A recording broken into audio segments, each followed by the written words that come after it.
Yeah, we were. That was one of our big goals at the time.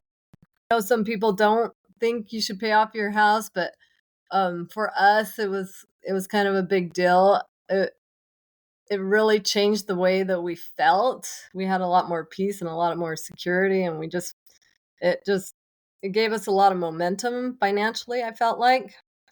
And when we first moved here and I wasn't working very much, I felt like saving money was like my superpower, and couponing was the way I was gonna make my millions. And so I was really good at my couponing. We hardly spent anything, like $25 per week for groceries. It was crazy. Welcome, millionaires and future millionaires. You're listening to the Millionaires Unveiled podcast, a show where you'll hear the stories and interviews of everyday millionaires. We'll unveil their decisions, their strategies, and their portfolio allocation. Now to your host, Jace Mattinson. Welcome back to the episode of the Millionaires Unveiled podcast. This is episode number 384. This is the podcast that takes you behind the scenes with self-made millionaires to reveal the real stories, hard lessons, and surprising truths about building wealth. We are your hosts, Jason Stacy, and each week we dive into the journeys of individuals who have achieved financial independence. Whether you're looking for inspiration, actionable advice, or just a glimpse into the mindset of those who've made it, you're in the right place. Get ready to learn how they did it and how you can too. Our conversations are always candid and only edited to stay family-friendly. Jace, kick us off today. Yeah, today's going to be a great episode with Josh and Emily. They got a net worth of $2 million.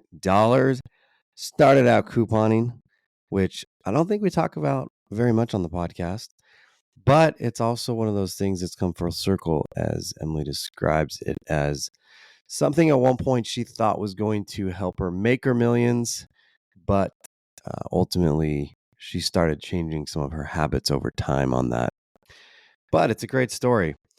They've got a diversified portfolio amongst investments in the market and some real estate. In fact, they've got the house across the street that their children will be visiting when they come to visit, which is an interesting story as well. So, going to be a great episode with them. If you'd like to be on the show, send us an email, millionairesunveiled@gmail.com. Always looking for new, great, entertaining guests who are millionaires. And we got episode 400 coming up, and we still need to find the 400th episode. Net worth 400 million or more. So, without any further delay, let's get right into the episode with Josh and Emily. Josh and Emily, do you want to just give us about your background and what you're up to now? Well, we live in Arizona. We've lived here for about how long have we? 15 years now. I'm an occupational therapist, and my husband's a mechanical engineer. And we have 4 kids, and in the middle of that. Awesome. So, occupational therapist and a mechanical engineer. I want to dive into that. That's kind of interesting. But before we do, and before we talk about having 4 kids and what you're doing with them, what's your net worth today? It's $2,050,000. Nice. So just crossed the 2 million mark. Yep. Congrats. And how is that broken up? Well, I'll go over the numbers since I'm the number person.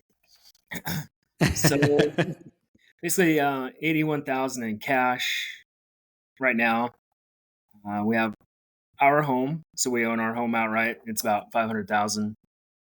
We also have a rental home, so that's worth about 436,000. We do have a mortgage on that still. So that's about 287K on the mortgage. We have 529 educational savings plans, so that's about 133,000. We do have a couple brokerage accounts for $54,000, HSA accounts for $31,000, various different retirement accounts for just over $1 million. That's it. So let's talk about this house being paid for first. How long ago did you pay that off? We paid it off in 2018. Okay. And was that something that you were aggressively trying to pay off and get to a point where you had a debt-free home? Yeah, we were. That was one of our big goals at the time. I know some people don't think you should pay off your house, but for us, it was kind of a big deal. It really changed the way that we felt. We had a lot more peace and a lot more security, and it gave us a lot of momentum financially, I felt like. So it was a good thing in our case. Yeah. So when you bought the house, did you put it on a 15-year or 30-year mortgage? Well, so we bought that house like 2 years before. In 2016, we just moved across the town, and we rolled the house money from the old one into the new one. And we put it on, I think, a 10-year, It was 15. a 15 at that time. And we were the first house paid a lot of it off, but it was a fixer upper, and we were trying to fix it up and pay it off at the same time. And so it was, but yeah, we were actively trying to pay that off. So you paid it off in 2 years after you bought it? Is that correct? Yes, it is. Wow. So was the mortgage pretty small given that you'd kind of put a ton of equity into it when you bought it? Yeah, it was 109,000 when we bought it. It was 209, sorry. It really needed a lot of work. When we were buying it, my husband had to come in and make sure that there was one running faucet and one running toilet so that we could move in. It was a foreclosure fixer upper for sure. Yeah. Wow. But so we were able to buy it relatively cheap because of that, and put a lot of sweat equity into it. So it's definitely worth a lot more now. Wow. So you aggressively paid that off while you were remodeling it too? Yes. Yeah. Wow. And did you pay cash for that remodel as you were doing it, or did you take out a little extra funds at the time to try to get that done while you were first living in it? No, we cash flowed all the remodeling. I think we held back a little bit from the first house. Cash flowed it all, though. Just paid. Yeah, but we used cash for all of it. Okay. So during that period of time, did you turn off any of your investing into retirement accounts or anything else, or shut down different things in kind of lifestyle and whatnot? Or was it, hey, this is the excess cash that we'd be saving anyway, we're just going to put it into the house at this point? We just kept everything the same, and we just worked on the house. I did probably start working a little bit more at that time. Our youngest was going into kindergarten about that time. Well, after, let's see. In 2017, he went into kindergarten. So then I was able to work more, and anyway, so that brought in a lot more income that way. Okay. So a little bit of extra income, plowing away at this, you get to a point where you feel like you've got a real nice peace of mind. How did this rental come into this whole picture that has a mortgage still? Right. Well, we were doing the Dave Ramsey thing for a long time, and after we paid off the house, I kind of just was like, that's it. That's all we can do now. I kind of felt like we didn't have a purpose. We didn't have a challenge to work on, and I stumbled into like the fire community. I like to learn a lot. I like to listen to podcasts, and I'd listen to Stacking Benjamins, and they had a few of the fire people come on, and I really enjoyed listening to them. And every time one of them would come on, I'd go read their books, and every time I'd read something, I'd be like, Josh, you got to learn about this. You got to read this. Anyway, and so I'd kind of been listening to a lot of the fire stuff, and one of our good friends had just started into some real estate too, and they were kind of paving the path and setting an example for us. And so when this house went up for sale across the street, it went up for sale, and our neighbor up the street bought it and turned it into a rental, and I was kicking myself that I hadn't bought it. And then about a year later, I was kind of looking around, and I found that the house was up for sale again, and it wasn't on like any real estate places. It was just like on, like Zillow or something. It was something like that. It didn't have like a realtor dealing it. And so anyway, I went and approached our neighbor and asked him what was going on, and he said, "Yep, I'm selling it. I just want to get out of it." So we jumped on it and and bought it at that time and turned it into an Airbnb. And what year was this that you ended up purchasing it? 2022. Yeah, 2022. And you bought it with a mortgage at that point. Debt-free house, but we're going to buy a mortgage or get a mortgage on the rental. Yeah, so we kind of have a funny story with that. So we did 25% down on the mortgage. So while everyone was freaking out about the stock market and COVID, we were just throwing all kinds of cash into VTI, and it grew quite well. And so we had $100,000 sitting there in cash, and we just threw it at the rental so we can. So liquidate out of VTI to go put it in the rental. Yes, we did. Mm-hmm. So walk me through the psychology of getting kind of that run up, but then going into the real estate market as an Airbnb investor, short-term rental investor. Did you think that there would be more return there, or kind of walk us through that? Because that's pretty interesting. Save up, then go buy the rental, and now you've got a short-term rental. Yeah. So what was kind of funny was our kids are starting to they're in college. 2 of them are in college. 2 of them are at home in middle school and high school. And our house that we bought isn't really a very big house. So when they want to come home, it's not really a very big place to come home to. So we all kind of squeeze in here. And then I was thinking, well, someday they're going to get married. What are we going to do when they come home for holidays and stuff like that? So I had been asking the kids, I'm like, how do you want our holidays to look like when you come home? And I was like, we could go rent an Airbnb, or we could buy a bigger house, or, just kind of going through all this stuff. Cause I was like, we have the means to do any of these things. We just kind of want to know what your input is. And as we were walking around, I said, or we could just buy a house on our street, and you guys could just live in the street stay in the rental across the street whenever you come to visit. And the kids were like, yeah, we like that idea. We'll just stay in the rental. And so, and it was literally just like a couple of weeks after we had that conversation with the kids that this house went up for sale. And I was like, oh, shoot, I wasn't quite ready to buy an Airbnb right now, but it's right across the street. And anyway, we liked the idea that it was right across the street, and it would be easier to manage that way. So that was like a sign. So this is the house for the kids to stay at when they come visit, but for now, it's whoever wants to visit. Exactly. Am I hearing that correctly? Okay. Right. So it's kind of got some selfish, besides financial reasons, it's got some selfish reasons. Lucky kids. They don't get to come home to their childhood home. They get to come home to the house across the street. I like it. We imagine them like over there, like letting the kids take a nap, but let's go over to grandma's. Let's go swim at grandma's house, that kind of thing. That's awesome. That's awesome. So do you manage it yourselves then now?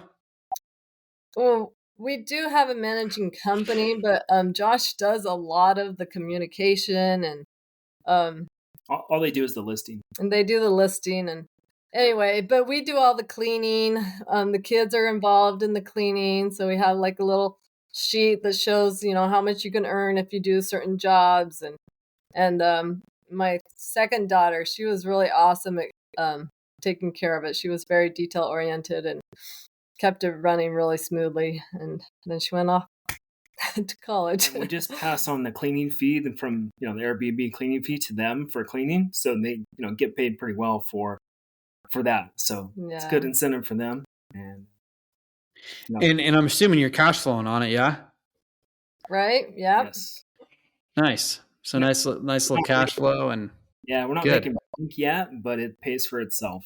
Yes. Okay. Cool. And the kids, So let's shift gears here. I've spent a bunch of time on the real estate piece that y'all have done, and it's really unique. I mean, we don't have that many that come on that have paid for a house, and then that also went and took on debt after the fact on real estate. But I want to get into the retirement and the market investments. Talk to us a little bit about the mindset. When did you start doing some of those, and have you always kind of maxed them out? Well, so Andrew was always doing some kind of investing through work. We used to live in Michigan, and he was doing something, and I wasn't really that involved, and I was just like, whatever you want, sure, And then when we moved to Arizona, then I felt like we were kind of just like a neutral point with our finances. We were probably like net worth of zero at that point. We didn't have a whole lot of debt, and we didn't really have a whole lot of investments. But then at that point, we just I had kind of gotten into the Dave Ramsey stuff at that point, and so then we started doing like the 10 to 15% in his work, and then while we were doing that, we started saving for the 529s, and then I realized that we didn't have to always save for 529s. We didn't always have to have a mortgage, that we could actually like stop doing those at some point. And so that's when it got pretty exciting that we could like finish some of these things and mark them off our list. And anyway, but the stuff through his work was always going at about 10 to 15%. And then after we paid off the house, that's when we kind of started throwing what extra we had into like VTI. And are you still putting money into VTI or any other market investments outside of essentially retirement or tax advantaged accounts? Yeah, well, we contribute max what we can to Roth IRAs every year, plus my 401k. And we're doing kind of ups and downs in our brokerage accounts. But yeah, right now we just have a set withdrawal amount basically every 2 weeks we get paid. So contributions just going straight into VTI, basically.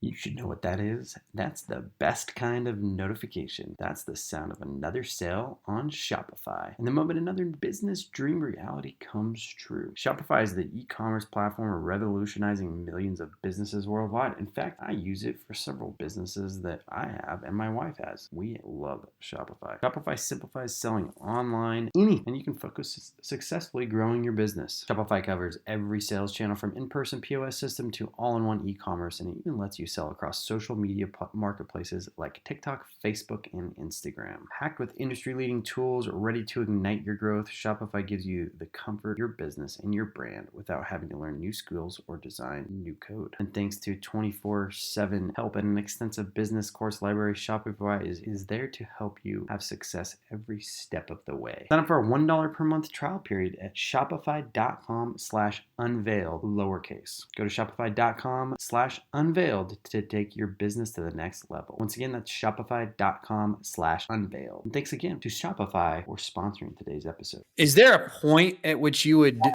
either change that or consider slowing that down or increase lifestyle or anything like that? Right. I know we're both big savers, and so we're having we're trying to learn how to spend and give. Those are our two things that we're working on, I guess. But yes, we are planning to, well, I'm hoping to reduce my work time. So that would be basically slowing down our investments just because we would not be So not as less much of an income. percentage. And we are working on our lifestyle so we can spend a little bit more on vacations and drive a little better cars and, It's a tough switch, right? Y'all are kind of, I feel like at that peak in a way where, maybe you consider, maybe you don't, but we have a lot of people sometimes that come on this podcast that get to this point in their 60s and they really can't turn it at all. Like it just so many years of trying to like build up that base, save. And then they're like, well, I don't know how to spend. I've never flexed that muscle. How do I do it? How do I get, you think you have this big, beautiful tomorrow that you're saving for. But then you get there at 60, or some of the ones that have come on in their 60s are like, I don't know how to do this, right? And so I'm always curious with millionaires, like, especially in your boat where you're kind of like, it seems like you're kind of tipped on, the kids are starting to leave the house. You've got their house across the street already. You've got a lot of these plans in place for kind of that next phase. How is that mindset shifting to what that next phase is? But as you shared, maybe slowing down work. So what does that look like? Do you cut back your hours? Do you take a different job, or how does that kind of transition there? Right now, the plan is to cut back my hours because we can still get full benefits at 20 hours a week.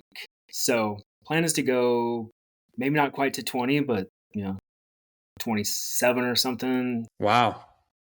That's the idea. At least while we still have kids at home, I can have some more time with them. So that's the idea right now. But he always is working. It doesn't have to be called official work for him to be working. See, he always has something to do. He's always got a project to work on.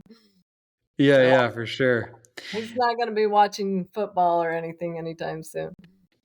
Do you have a target net worth or income that you want to be able to peel off your investments down the road at all?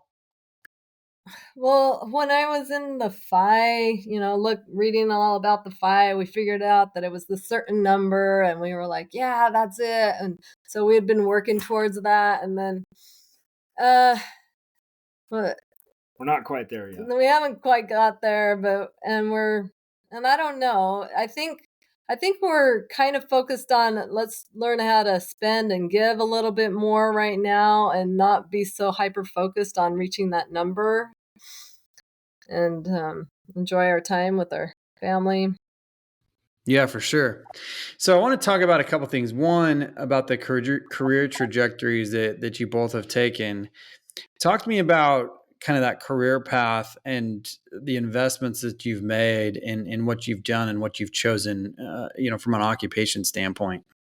Well, so I chose my occupation because I felt like it was really flexible. I could either work on the weekends or I could work during the weekdays. And so it's one, I work has changed based off of how the kids are doing, or where they're at in their life. So when I had a newborn, I was working Saturdays, just Saturday mornings when Josh could be at home with the kids. And as they got older, like I said earlier, that, when the youngest started going to school, then I started working during the week. And so I'm not full time. I'm PRN at a few different places, so I can pretty much say yes or no and pick when I want to work. And so I just try to always be there for when the kids are home. And Josh can talk for himself. Yeah, so I got a master's degree in mechanical engineering. So when basically graduated just after we were married, or guess we've been married for 2 years. So then just went to work in the automotive industry for 8 years when we were in Michigan, and then moved to Tucson or Arizona. So we've been here 15 years since. So just kept going in engineering. So it's been a good career path for me. I think I've really enjoyed it, and it's been successful enough for us. Is engineering something that you were kind of on a track to do from when you were a kid and playing with things, thinking of things, or like, how did that come to be? Yeah, absolutely. No, it was since I was little, yes. Yeah, everyone. So you were destined to be an engineer, mechanical, for sure. Okay. He is the very typical engineer, yes. I'm not so nerdy or introverted as the stereotype. He definitely loves spreadsheets. I sure love that he loves his spreadsheets because boy, we have used his spreadsheets a lot. That's awesome. So one thing that you mentioned, you have a few kids and some are starting to leave the house. What have you done? What kind of approach have you taken in educating them with money and money decisions over the years, and maybe even still today? Well, our kids think we're poor. Unfortunately, I was pretty frugal, maybe even cheap at sometimes, and so our oldest child is very, very frugal, and So when she was growing up, we tried to um, pro- let her go do activities like camps and stuff like that.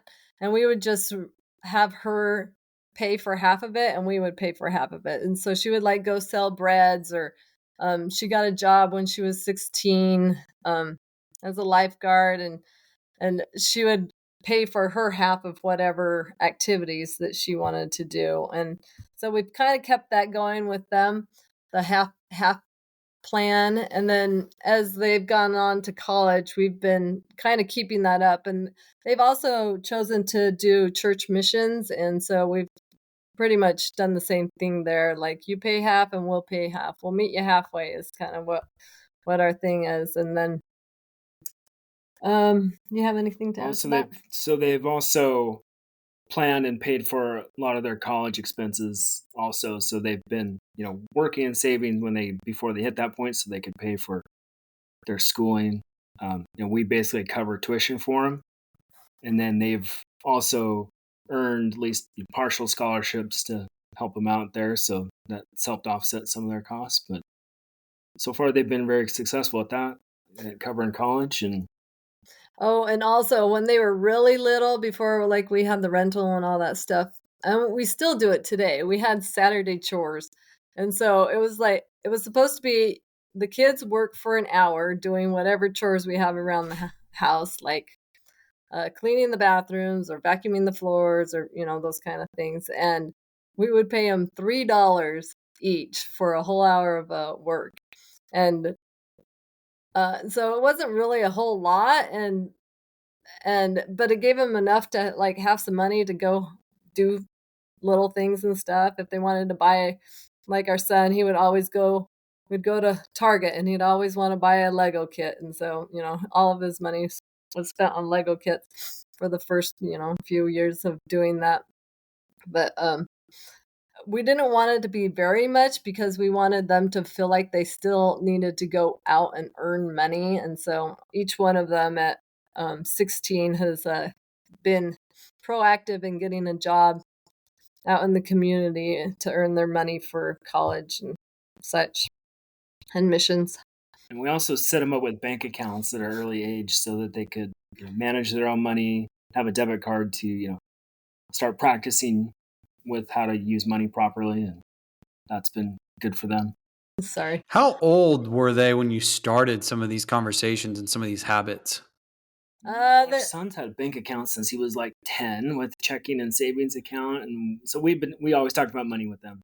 Right? They have listened to a lot of podcasts and they ask a lot of questions. They're getting a little too personal lately. Yeah.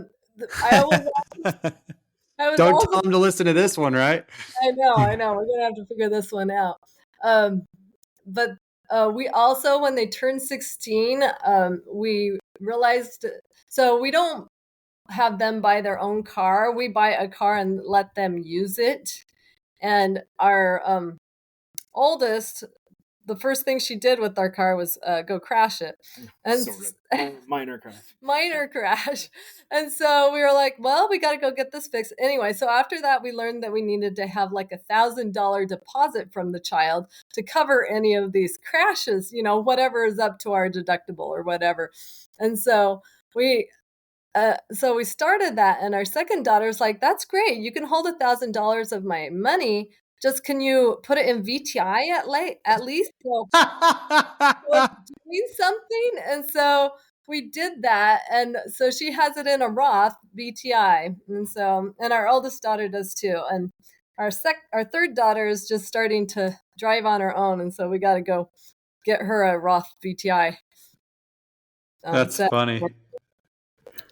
Yeah, it was our oldest daughter. She's worried about investing, and we're like, you got to get through college first. You worry about that one, and like you don't need to, do too much in your long-term investments yet.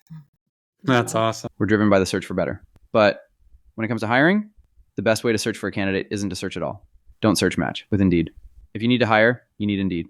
Indeed is your matching and hiring platform with over 350 million global monthly visitors, according to Indeed data, and a matching engine that helps you find quality candidates fast.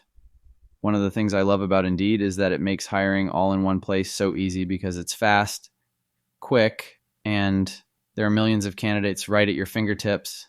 Listeners of this show will get a $75 sponsored job credit to get your jobs more visibility at Indeed.com/unveiled.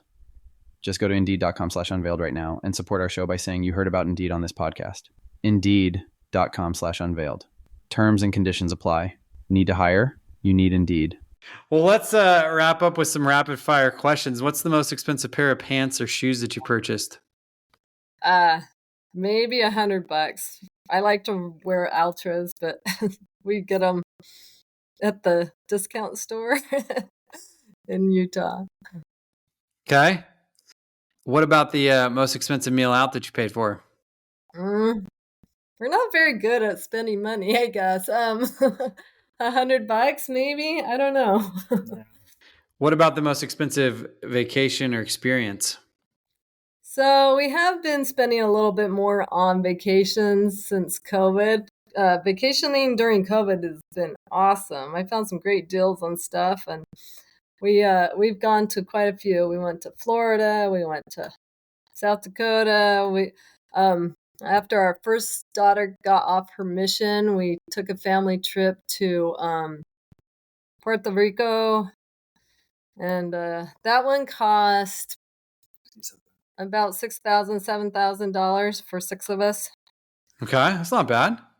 And then we did take an anniversary trip, and we went down to Cancun, and I think that one was like 4,000 or 5,000, somewhere around there, 4,000 probably. Okay.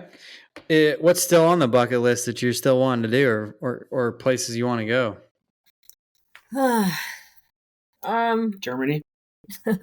Andrew wants to go drive in Germany, so he can go over 100.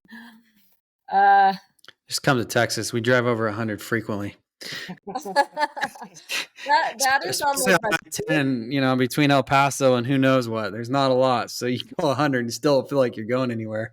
Well, that is on my bucket list. Texas is on my bucket list.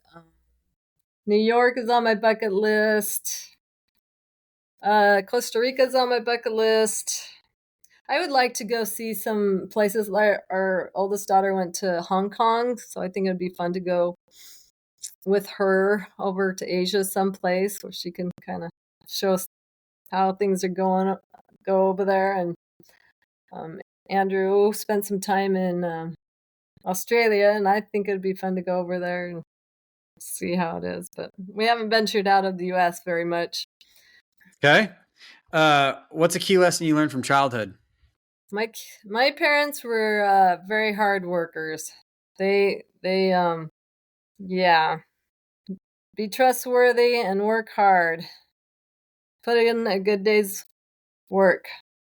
Okay. What's something that you've spent way too much money on but you don't regret? Don't regret. Well, we have a money mistake. It doesn't quite fit that question. But what was the money mistake? That could fill the bill.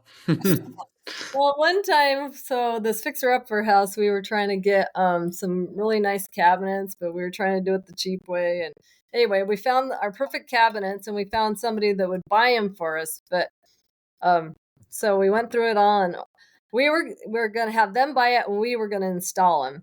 And so we gave this contractor the whole check for all the money, and then we didn't hear from him for like 3 or 4 months, and I was like started like trying to call him, see what was going on, and they kept on making up these silly excuses, and I was like, did we just lose our money?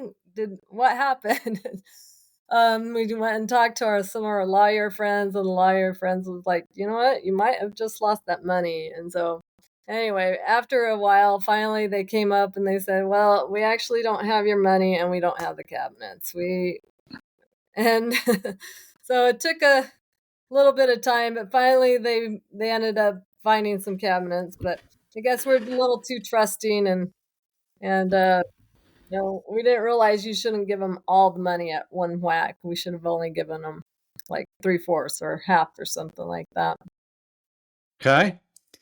How did you make your first buck? Or what was your first job? I washed dishes in college. Andrew, what did I grew up in a farming town, so basically I mowed lawns until I was old enough to work on the farm. Yeah, so that was tough. Which in a farming town means you started mowing lawns when you were probably like, what, 3? And then started working on the farm at 6?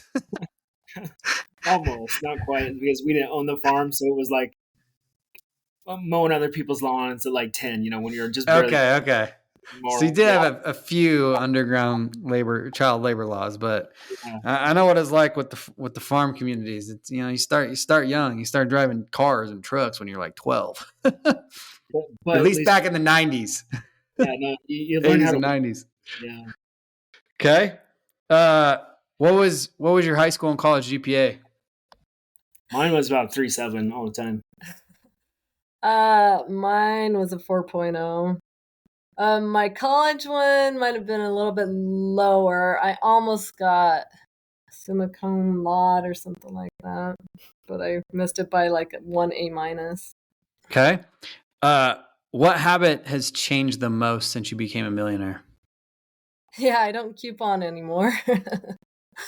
Oh, no way. I want to hear the story on that. Oh, when we first moved here and I wasn't working very much, I felt like saving money was like my superpower, and couponing was the way I was gonna make my millions. And so I was really good at my couponing. We hardly spent anything, like $25 per week for groceries. It was crazy. And did you stop that right when you became a millionaire, or was shortly thereafter? I still make sure I have a few digital coupons cut at the grocery store, but I don't do paper coupons anymore. I kind of stopped that. Yeah, it was probably about that time when probably what changed it more was when I started working more. I was like, do you know what? It's not worth my hour to do that when I can make more than that when I go to work. So Yeah, understandable. You have a $10,000 shopping spree. Where are you spending it? I would probably go on a vacation. Okay. What would you do? I don't know. I need more than 10,000. Says the frugal one, right? Yeah, but he dreams really big. You know how boy toys are. They cost more. Yeah. Yeah, I know. I tell my wife, I don't really like a lot of things unless they have zeros on them. Well, so what's the toy of choice? We need the budget of 100,000, or what do we need? Well, I just bought a new mountain bike, so a car is next, and so that's a okay. What kind of bike did you get? Specialized Epic. Okay, I used to ride one of those. Yeah, it used to be the bike of the year. I think in 2012 when I had it. It was an amazing bike. Well, I have a 2017 and I just bought a 2022. So and there you go. That's my thing. We go biking every week here, and we can do it all year round. So it's definitely worth it. That's a good investment. What's a closely held belief that you once had that you recently changed your mind on? The credit card thing. So when we were following Dave Ramsey, we cut up and closed all of our accounts. And then, except for my one store credit card that I didn't really consider a credit card because it was a store card. Anyway, so when we went to go buy our rental, Josh didn't have a credit score, so we had to get the loan on only my name. So anyway, after that, we decided we better go get a Costco card or something so he could build up his credit score. Well, I had a good credit score before, and then it went to zero when we didn't have any debt anymore. Because we had to pay off the house, we had to pay off everything. So. Yep. Any last words of advice for somebody who's just starting out on their journey? I would say, dream big, believe in yourself, work hard.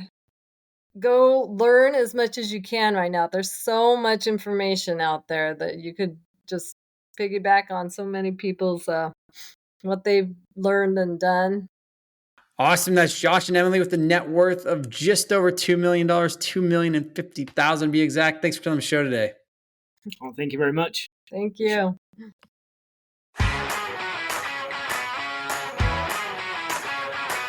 Thanks for listening to the Millionaires Unveiled podcast with Jace Mattinson. For more stories, investment opportunities, and information, check out our website, millionairesunveiled.com. See you next time when you'll hear from another everyday millionaire.